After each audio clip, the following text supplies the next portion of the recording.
And Mugdar has been in our culture for a long, long time. We can't even take a document and say that this is when Mugdar thing started. It is that old. And it is a separate tradition altogether also. You see all the scriptures, hands of devatas, whichever be it. Most of our devatas have Mugdar in their hand. Bhutaganas have Mugdar in their hand. When you go to Jainism, Yakshas have it in their hand. In Buddhism, you see Indonesian statues, you can see Mugdar in hands of bodyguards that sit out. In Tamil, we call them Kaival Devata. So for every god, there will be a protection layer. So someone who is spiritual, they'll know. And all those Kaival Devatas have Mugdar or Gada in the hand. So Mugdar is that old. We don't know how old it is. And normally, anyone who does this traditional training, they live at least up to 85, 86. So that is the best part. When you train traditionally, when you're doing any movement with Mugdar, it is more circular. In any movement, you're generating energy, right?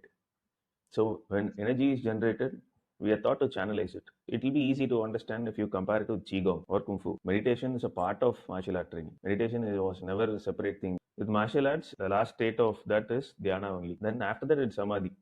The template has been the same. Our people were so spiritual that har ek field they found ways to find peace, to become better. It is the same with dance also. It is the same with music. When someone is inclined towards listening music itself, I feel they are blessed. Key difference between Vyayama and any other physical activity is Vyayama comes with a culture background. There is a philosophy attached to it. There are so many stories that drive inspiration. For even Mugdar, there are 100 plus mentions about Mugdar in our scriptures.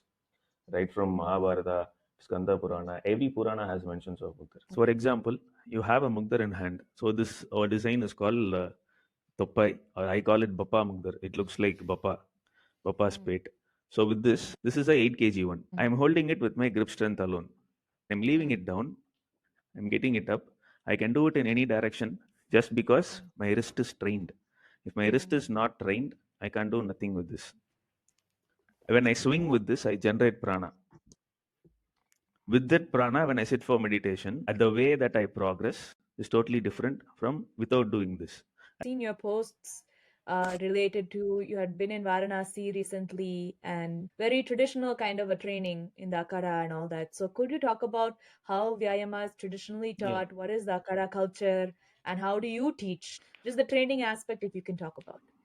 Sure. I learned Kushti in Varanasi in 2019. So Varanasi is my second home. Whenever I want, I can go there. I not documented much about being in Varanasi.